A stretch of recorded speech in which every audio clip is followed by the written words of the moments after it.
Hey, what's up? Welcome back. It's Timo Paints here, and in today's video, I'm going to talk to you guys about the worst mistake that I've ever made running my own paint business. Hey.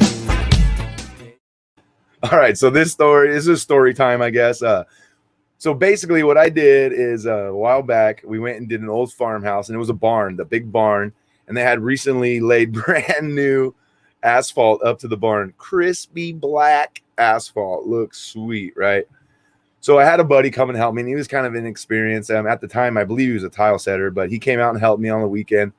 And I was like, hey, just get up there, do the white, super easy task, like a 4-foot ladder, just with the brush, super simple. Anyways, I go grab that paint, go up there, paint that. I'm over here on the other side of the house wrapping up stuff. So he ends up taking the bucket, a brand new bucket of paint, pops the lid, gets him a brush, climbs up that ladder with that full gallon of paint. Now, if you guys aren't painters, what you're kind of missing here is that when you're painting, you don't want to have a full gallon of paint. It's heavy for one, and you run the risk of spilling it, which is exactly what he did. From a 4-foot ladder, he dropped a 1-gallon bucket of paint.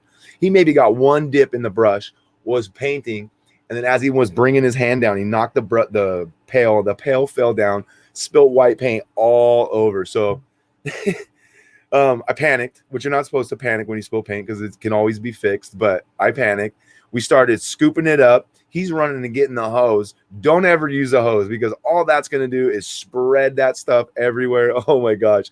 Don't use a hose. So basically what you want to do is get some putty knife, some broad knife, scoop it all up, try to save as much as you can, some cardboard, whatever.